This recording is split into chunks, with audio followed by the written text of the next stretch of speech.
جب ملعون یزید اپنے مختلف دھوکے اور بہت سے مکر و فریب کے ساتھ اقتدار میں آیا تو کچھ شخصیت ایسی تھیں جن کی بیعت لینا اس کی حکومت کی بقا کے لیے ضروری تھی، جن میں سب سے قیمتی بیعت امام حسین علیہ السلام کی تھی۔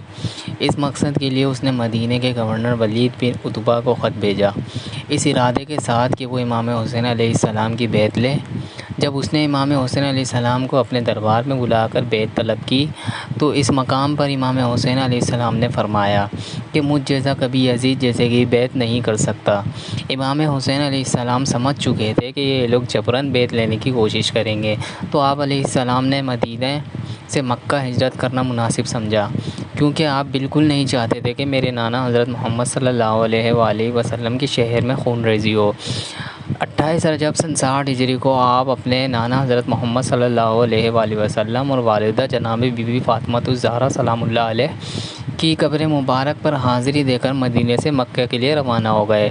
5 روز بعد 3 شعبان کو آپ مکہ پہنچ گئے۔ مکہ پہنچنے کے بعد آپ علیہ السلام کو بے تحاشا کوفی کے لوگوں سے خطوط ملے جس میں لکھا تھا آپ کوفے آئیں، ہم آپ کے ہاتھ پر بیعت کرنا چاہتے ہیں۔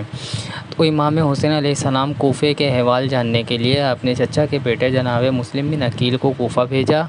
جب آپ کوفہ پہنچے تو بعض روایتوں کے مطابق آپ کے ہاتھ پر 18,000 اور بعض روایتوں کے مطابق 40,000 کوفیوں نے بیعت کی۔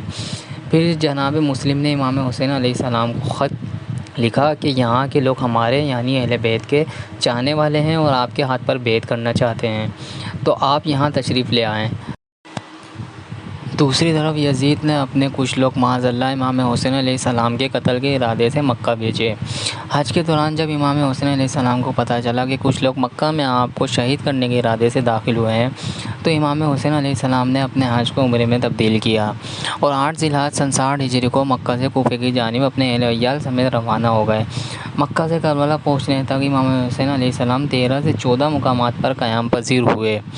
سب سے پہلا مقام صفا، یہاں آپ کی ملاقات عراق کے مشہور شاعر فرزدق سے ہوئی اور انہوں نے آپ کو کوفہ جانے سے روکا اور کہا کہ ان لوگوں کے دل بظاہر آپ کے ساتھ ہیں پر ان کی تلواریں آپ کے خلاف ہیں۔ آپ نے پھر بھی اپنی امت کی اصلاح کے لیے اپنا سفر جاری رکھا۔ پھر آپ ان مقامات پر قیام پذیر ہوئے: ذات العرق، بطن رومہ، زورود، زبالہ، بطن عقیق، صورت، شرف، زحام، باعثہ، عزیب الحجنات، قصر بنی مقاتل۔ پھر ایک مقام پر آ کے آپ علیہ السلام رکتے ہیں اور وہاں کے مقامی لوگوں سے اس زمین کا نام پوچھتے ہیں۔ کسی نے اس زمین کا نام نینوا بتایا، کسی نے خاصریہ، اس طرح مختلف نام بتائے جاتے ہیں۔ پھر ایک شخص نے اس زمین کا نام کربلا بتایا تو امام حسین علیہ السلام نے پھر وہیں اپنے خیمے نصب کرنے کا حکم دیا۔ تو اس طرح امام حسین علیہ السلام اپنے گھرانے کے ساتھ 2 محرم سن 61 ہجری کو کربلا پہنچے۔ کروڑوں درود و سلام ہوں امام حسین علیہ السلام اور آپ کی آل پر۔